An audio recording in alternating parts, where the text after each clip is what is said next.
샬롬. 오늘 말씀 고린도후서 1장 계속 볼게요. 어제 7절까지 보았는데 오늘 8절부터 11절까지 보겠습니다.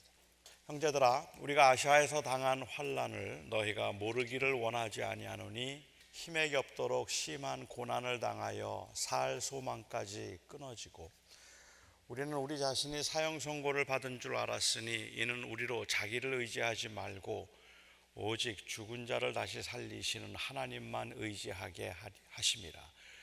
그가 이같이 큰 사망에서 우리를 건지셨고 또 건지실 것이며 이후에도 건지시기를 그에게 바라노라. 너희도 우리를 위하여 간구함으로 도우라. 이는 우리가 많은 사람의 기도로 얻은 은사로 말미암아 많은 사람이 우리를 위하여 감사하게 하려 함이라. 아멘. 말씀입니다.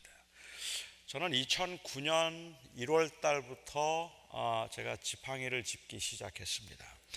그러니까 2009년 9월에 제가 LA로 왔으니까 LA에 계신 분들은 제가 지팡이를 짚지 않고 다니는 걸 본 적이 없을 것이고, 동부에 계신 분들은 제가 지팡이를 짚는 걸 본 분들이 많지 않습니다.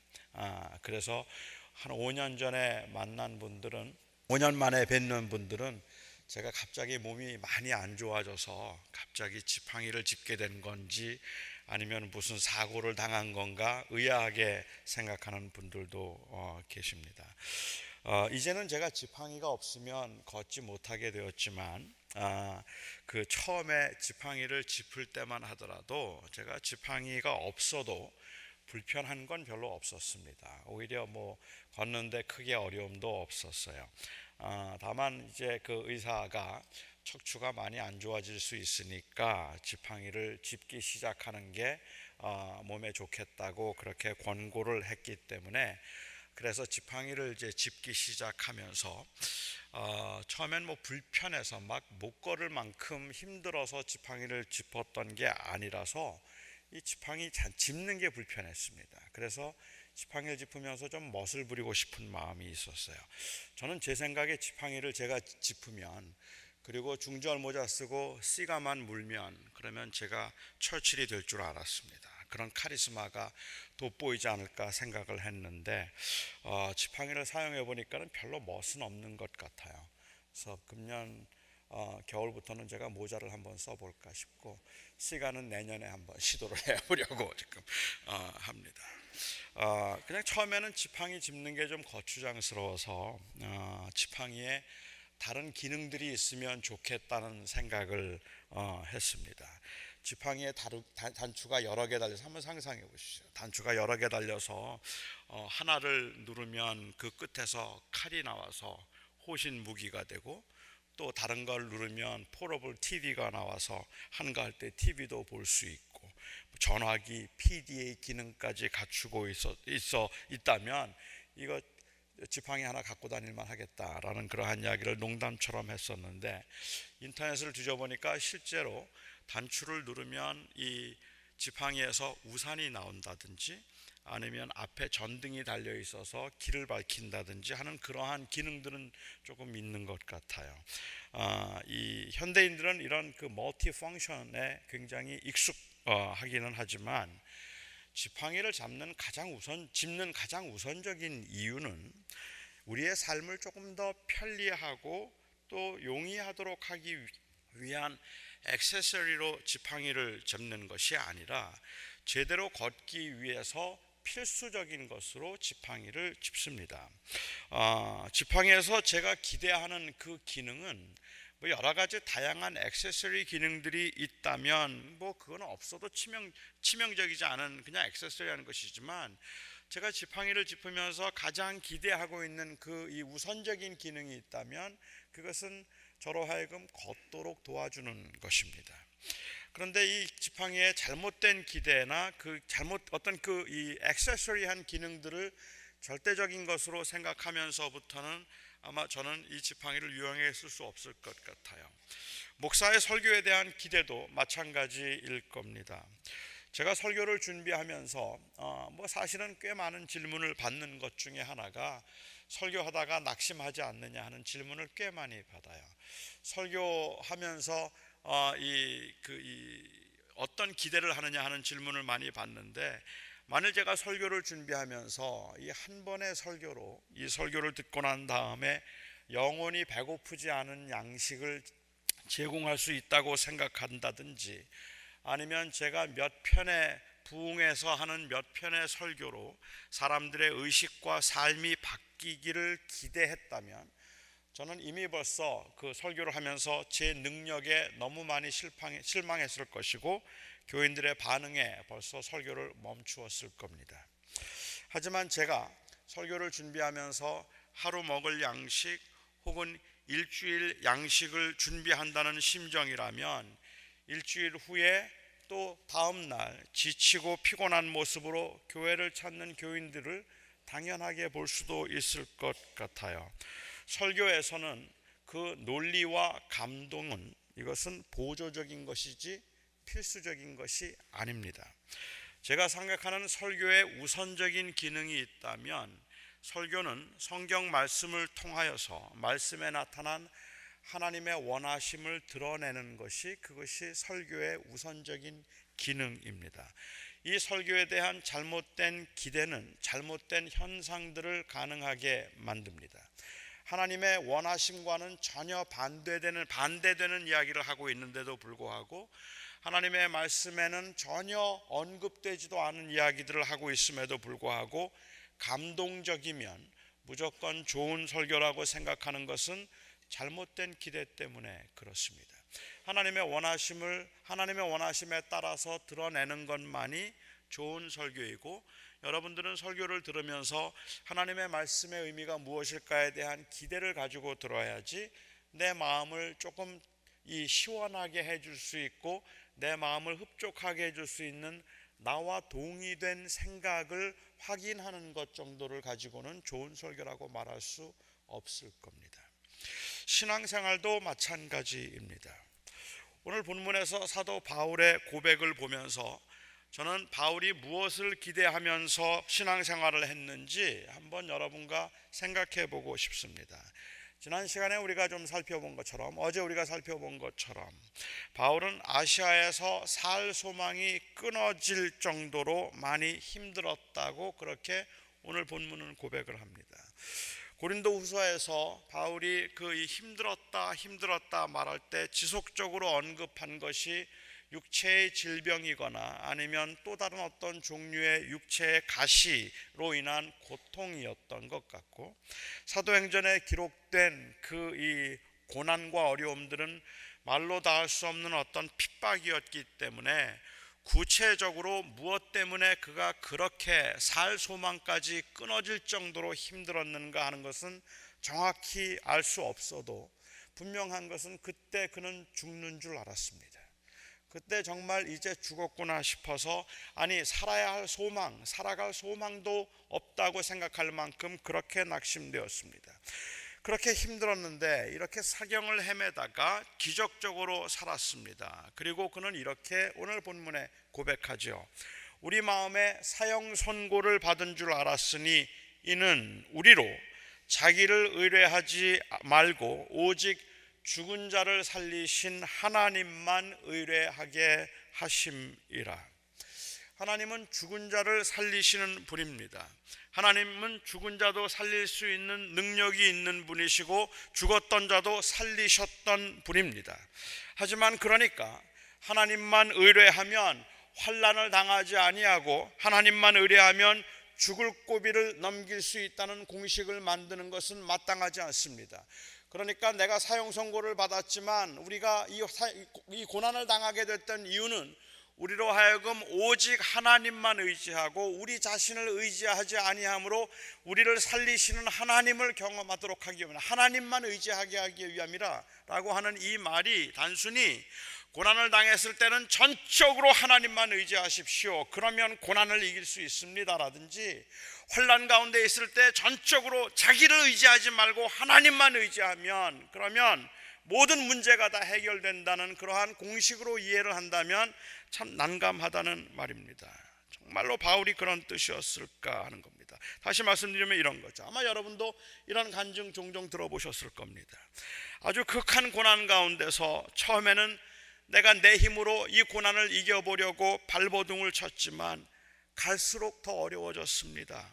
그런데 마침내 내가 더 이상은 나 자신을 의지하지 않고 전적으로 하나님께 맡겼더니 비로소 하나님께서 나의 모든 문제들을 풀어주셨습니다.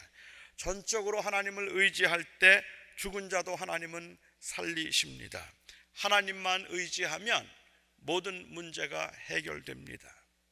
여러분도 이런 간증 많이 들어보셨을 겁니다. 바울이 말하고자 하는 게 그런 뜻이었을까요? 정말로 그렇게 하나님만 의지하면 되는 걸까요? 저는 우선적으로 하나님만 의지한다는 게 도대체 무슨 말일까 하는 그러한 의문을 먼저 갖지 않을 수가 없다는 말입니다.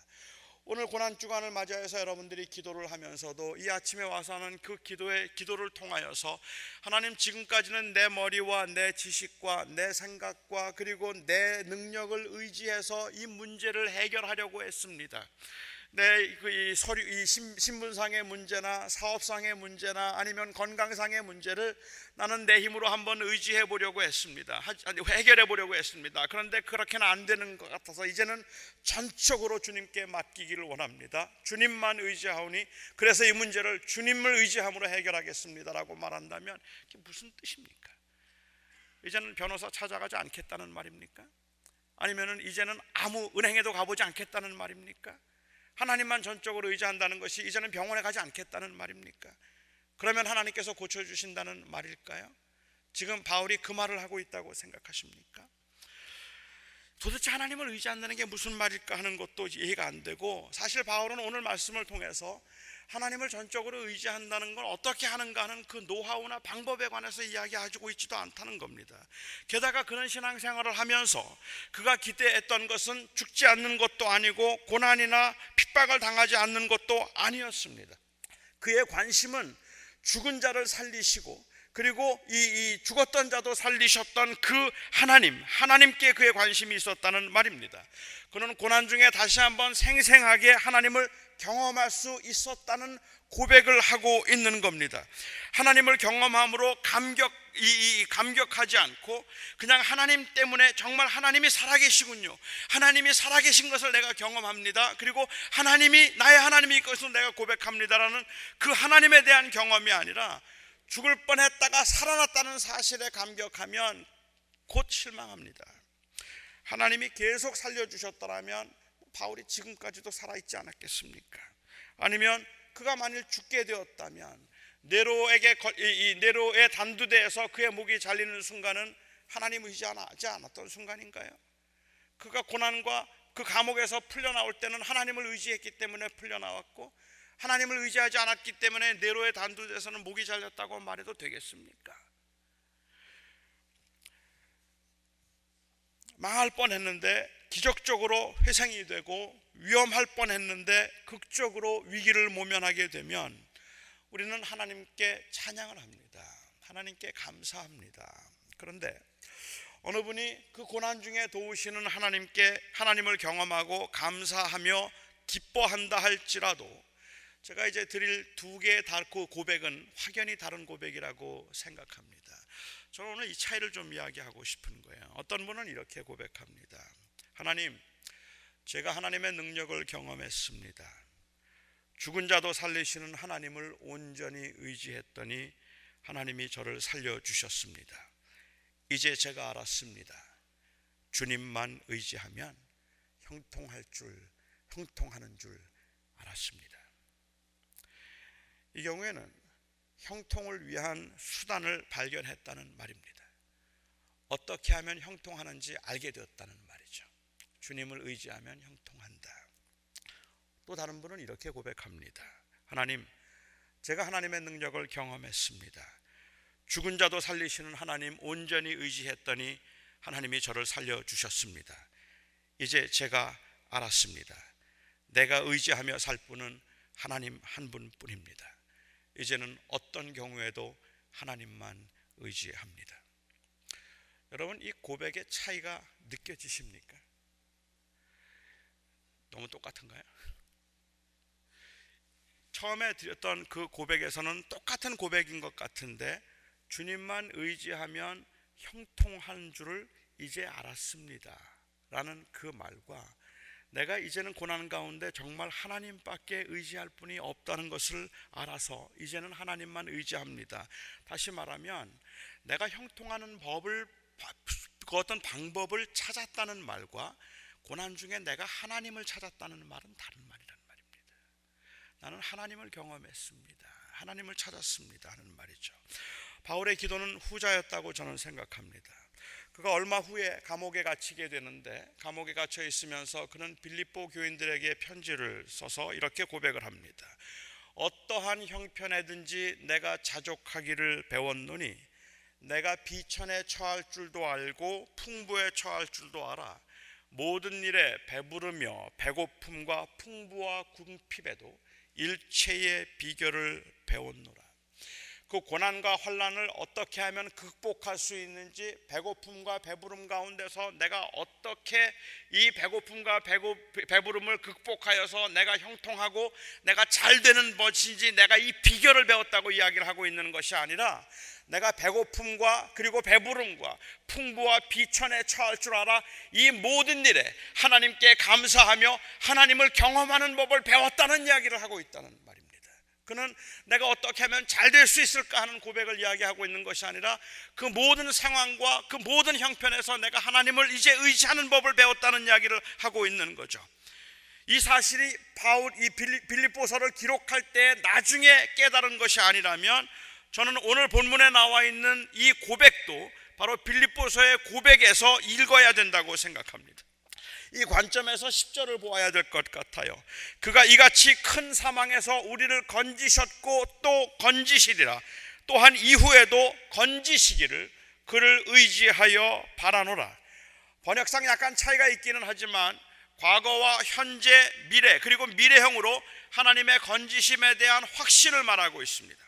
하나님은 과거의 죽음의 위기에서 그를 건지셨고, 현재 그가 당하고 있는 위험에서 그를 건지고 계시며, 또한 그 어떤 종류의 위험으로부터도 앞으로도 건지실 것이라고 고백을 하는데, 이 고백은 그냥 단순히 과거에 그를 건져주신 하나님이 현재의 위험에서도 건져주시고 미래의 위험에서도 건져주셔서 나로 하여금 고난을 당하지도 않고 어려움을 당하지도 않고 가난을 경험하지도 않고 환난을 당하지도 않고 그야말로 만사 형통하게 될 것이라는 고백이 아니라고 저는 생각합니다. 만일 그가 그렇게 생각했더라면, 그래서 오늘 하나님은 나를 극한 환난 가운데 건지셨고 건지시고 건지실 것이라고 고백을 했다면, 바울은 정말 불쌍한 사람입니다. 제가 보기에는 바울은 너무 불쌍한 사람입니다. 제가 그렇게 생각하는 이유는, 바울이 고린도후서를 썼을 때가 아마 사람들은 뭐 정확하게는 모르겠지만 주후 한 56년에서 57년경이었다고 생각해요. 주후 56년에서 57년경에 바울은 이 고린도후서를 썼고, 그리고 바울이 이 로마에서 죽임을 당했던 때가 65년경이었다고 짐작합니다. 64년에서 65년, 66년이라고 생각해요. 그러면 아마 이 편지를 쓰고 난 다음에 10년 더 살았습니다. 하나님께서 나를 환난에서 건지셨고, 하나님은 나를 환난에서 건지시며, 하나님은 나를 환난에서 건지실 것이라는 그 고백이, 하나님이 나를 도와주셔서 나로 하여금 모든 환난 가운데서 나를 형통하게 하실 것이라는 그 말이었다고 한다면, 이 고백을 하고 10년 동안 바울은 가이사라 감옥에 갇혔었고 로마 감옥에 갇혔었고, 그리고 그 이 환난과 풍파를 경험하고 수많은 고난을 경험합니다. 10년 동안을 죽을 고비를 넘기며 살았던 사람입니다. 그리고 마침내 로마에서 죽임을 당했습니다. 그는 한 번도 편안하게 산 적이 없어요. 그가 그 이후에는, 이 고백을 한 이후에는, 아니 그 이전에, 이 고백을 하기 이전에는 에베소에서 목회하면서 3년 동안 성공적인 목회했었죠. 그가 그 이전에는 그가 사역을 하면서 많은 사람들에게 복음을 전하고 그래도 그 이름을 날릴 수도 있었을지 모르죠.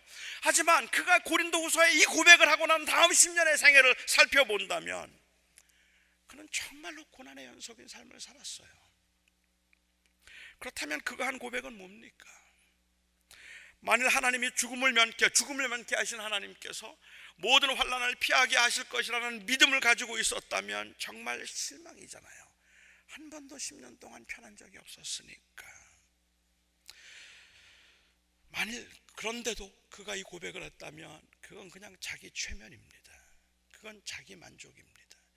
그랬으면 좋겠다는 희망사항을 말하고 있는 것 뿐입니다.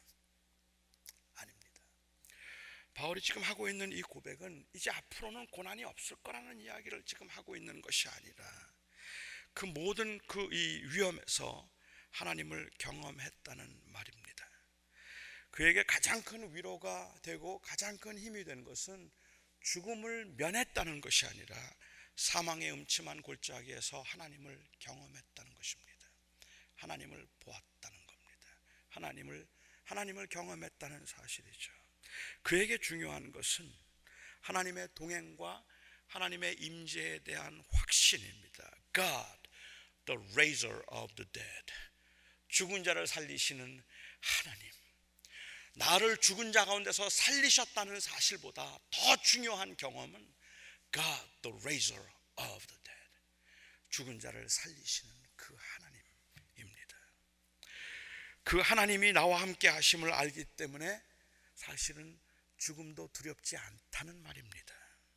지금까지 교회 역사를 보아도 하나님을 만난 사람은 그 하나님으로 인해서 죽음을 피해 갔던 사람들이 아니라 죽음을 향해 갔던 사람들입니다.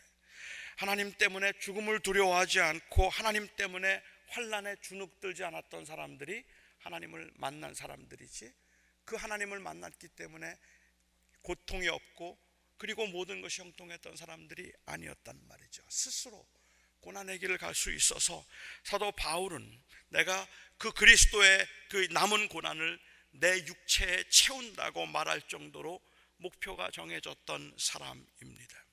그런 사람에게 건지셨고 건지시고 건지실 것이라는 말은 그 사람들 어떤 의미일까? 이 말은 하나님께서 끝까지 나와 함께 하심으로 마침내는 영원한 안식처로 나를 인도하셔서 다시 살리시리라는 그러한 고백입니다. 적어도 제가 이해하기에 바울이 말하고 있는 그가 나를 환난에서 건지셨고 건지시고 건지시리라, 죽음 가운데서 나를 건지시리라고 말할 때 바울의 신학적인 배경, 그 사상을 생각해 볼 때 바울의 그 모든 고백을 가능하게 만드는 그 유일한 사건은 바로 부활입니다. 예수 그리스도의 그 부활에 대한 확신 때문에, 그 주님께서 나를 그렇게 살리시고 나를 회복시키실 것이라는 그 믿음 때문에 그는 고난을 향해 뛰어갈 수 있는 사람이었다는 말입니다. 하나님을 경험했고 죽은 자를 살리시는 하나님을 믿었기 때문에 그렇습니다. 바울이 얼마나 강한 확신을 가지고 있었는지 그 다음 구절을 한번 보면, 너희가 우리를 위하여 간구함으로 도우라. 이는 우리가 많은 사람의 기도로 얻은 은사를 인하여 많은 사람도 우리를 위하여 감사하게 하려 함이라. 말이 상당히 어렵게 기록되어 있습니다. 제가 정리하자면 그가 하는 말은, 우리가 그렇게 큰 위로를 얻게 된 것은 여러 사람들의 기도 때문인데 사실은 우리를 위해서 기도한 사람들이 더 하나님께 감사하게 되었다라고 이야기합니다. 그들이 하나님께 더욱 감사하게 된 이유는 그들이 기도했더니 하나님께서 바울과 그의 동료들을 고난 가운데서 건져주셨기 때문에 그것을 경험하고 하나님께 더욱 감사하게 되었다는 그런 말을 하고 있는 건 아닌 것 같아요. 저는 그렇게 말할 수 있다면 참 대단한 사람이라고 생각을 합니다. 오히려 그가 말하는 것은 하나님 앞에 너희들이 나를 위하여 기도함으로 도우라. 기도하는 사람들이 하나님께 더 감사하게 될 것이다. 왜냐하면 그가 믿고 확신하는 것은 그 기도를 통하여 하나님을 경험할 것이기 때문에 그렇다는 말을 하고 있는 겁니다.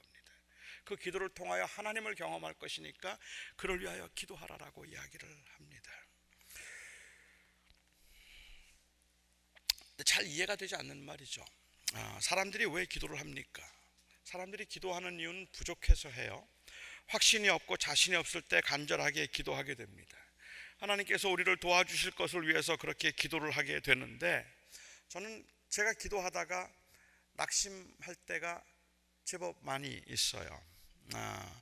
만일 나를 위해 기도한 사람은 틀림없이 감사하게 될 것이다, 이런 말의 의미가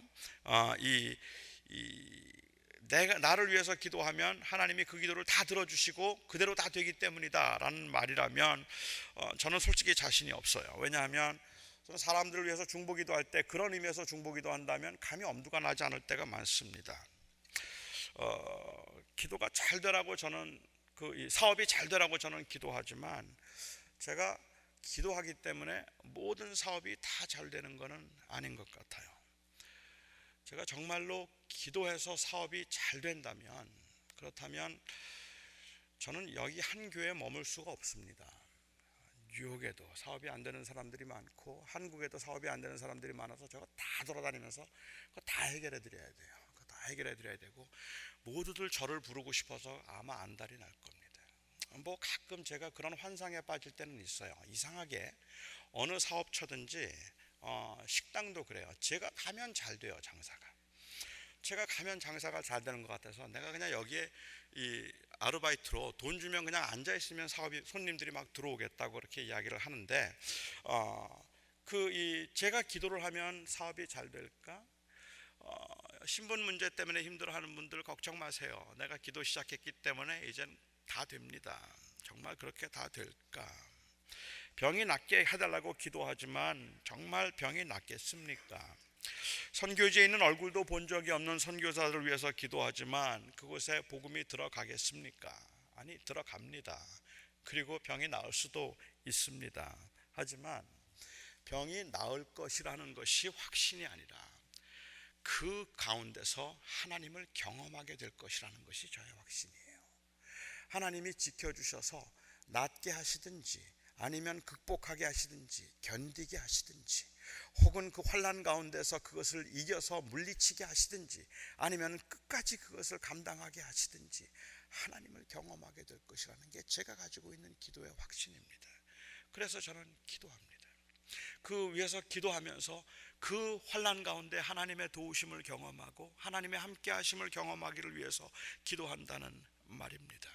그래서 저는 이 확신 때문에 감히 여러분들에게 여러분 기도하십시오라고 말할 수 있다는 말입니다. 제가 여러분들에게 기도하세요, 모든 문제 다 해결됩니다 하고 만약에 그렇게 이야기한다면, 여러분 지금까지 저의 설교를 들어보셨겠지만 저는 그 말을 감히 못하겠어요.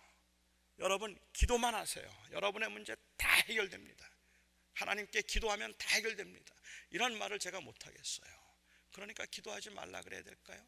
아니요, 저는 그런데도 여러분 기도하세요라고 말하고 싶어요. 여러분들이 기도하셔야 그 하나님을 봅니다. 그 하나님을 붙듭니다. 그리고 그 하나님과 동행합니다. 하나님이 고쳐주실 수 있죠. 안 고쳐주실 수도 있죠. 하나님께서 채워주실 수 있죠.